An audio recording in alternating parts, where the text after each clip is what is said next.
What PGA Championship? Wow, pretty wild ending, man. Oh my goodness.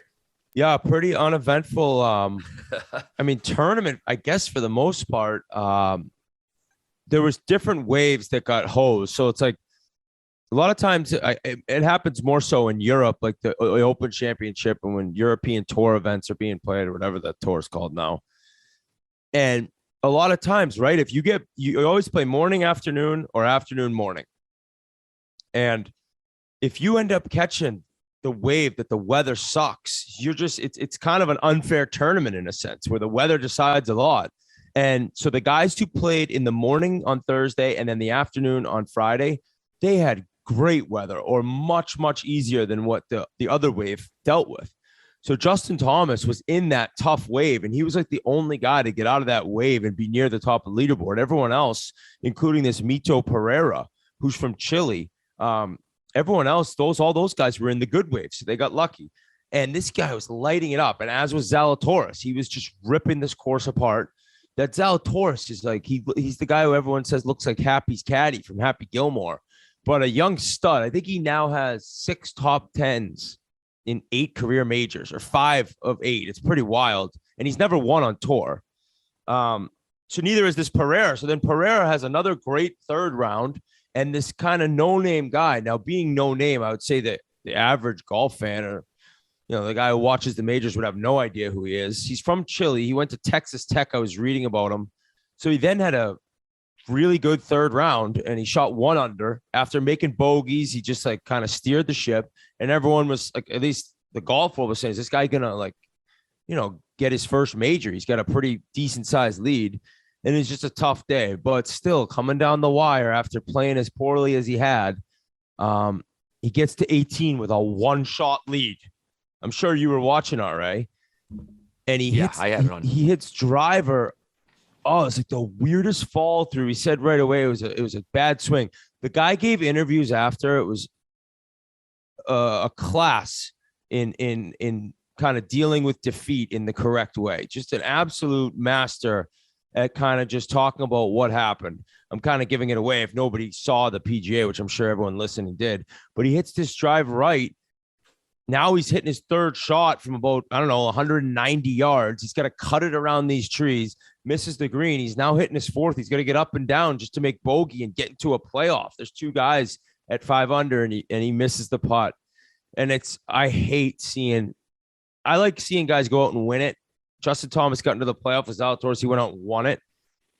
I don't like seeing guys lose it, That sucks. And that's why golf, and I guess tennis is an individual sport, but you don't see meltdowns like anything other than golf. Like tennis, you could have a big lead in the 5th set as a men's major, and it could be a collapse. But it's such quick moving pace of play things, whereas golf, it's all the time between the shots and the walking. So he hit it in the water, and now forget the viewers at home. Like having played a little competitive golf, not even remotely close to anything these guys do, but tournament golf, if you've played it, you hit a bad shot or you need to make a par and all of a sudden you're in trouble. Things start moving fast, dude. Your brain's moving way faster than it has the rest of the tournament. And like a little bit of like panic can set in. And I just felt bad for the poor guy. So I ended up watching it, right? So on the 17th, he left a putt like, half an inch one short. Rotation, it looked like. 1 rotation. I could tell. It seems like I don't know if it was because earlier in the round, I feel like he got called out for slow pace of play, correct? Yeah, so they went up to his group. It was Matt Fitzpatrick, who wasn't having a great day, and Pereira, and they're like, you guys got to speed it up, which is kind of funny. I mean, they're the last group, but I do understand. They want to keep pace of play. And Fitzpatrick immediately goes, don't look at me, pointing over to Pereira. Right, yeah. So it's like, but I did notice from that putt going up to the next tee, it seems like he was kind of like, I don't want to overthink it. I just want to. Dude, he was rushing it so quick. You could tell he was rushing it. And I think it's Faldo. Like, I don't know how you feel about Nick Faldo on the commentary, but he's like, fuck, dude. He's like, just take out a 3-wood or take out something. And like, even if you get a bogey, you're going to a playoff. Like then once you're in the playoff, I feel like you get the reset, right? Okay. I'm in the, it's the next 3 holes and that's it.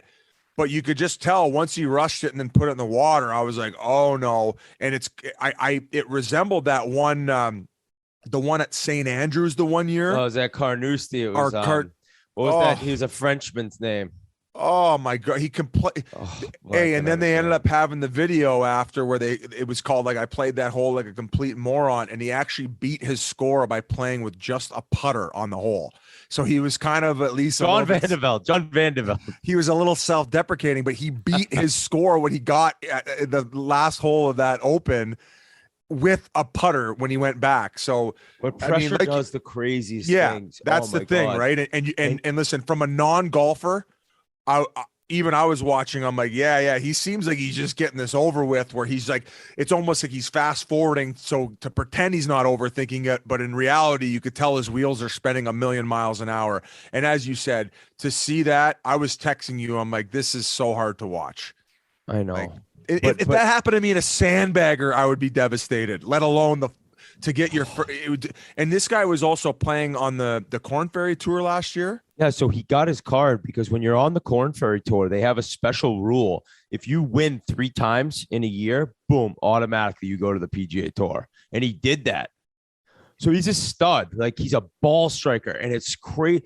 The game now is just like ball strikers. Like, people say, like, you got to be the best putter. It's not even true. These guys, they just hit every fairway, every green. They never miss the center of the club face.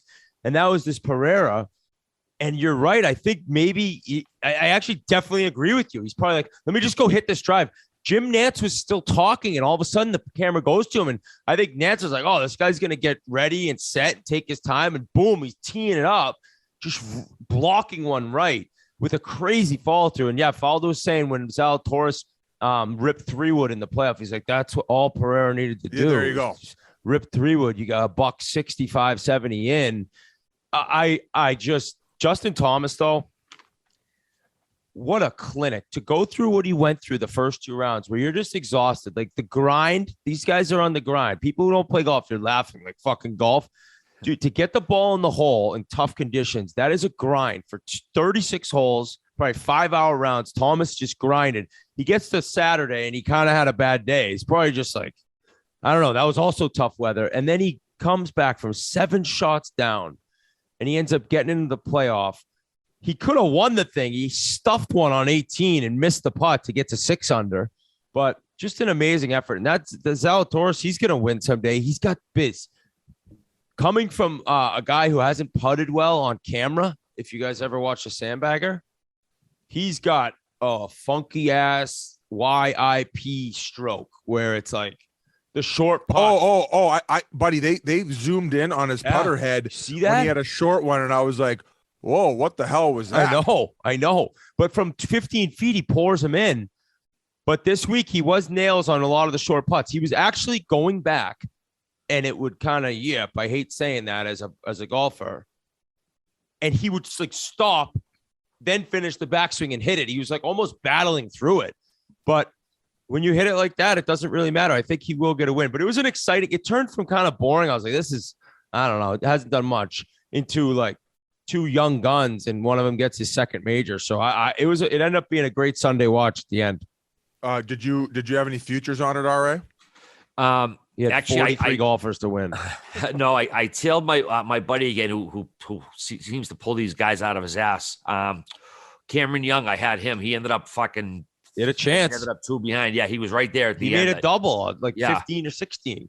I think I had him at like 61. Basically, if he come in, I would have made probably about 10 large if he come in. But for a small investment too. But say la vie, I popped out, dude. Well, what were you just talking about? Like the pressure, like that made last week KH lead to Byron Nelson. That made him more impressive because he had that 1-stroke lead for like I think the last 6 holes. He had to hang on to it.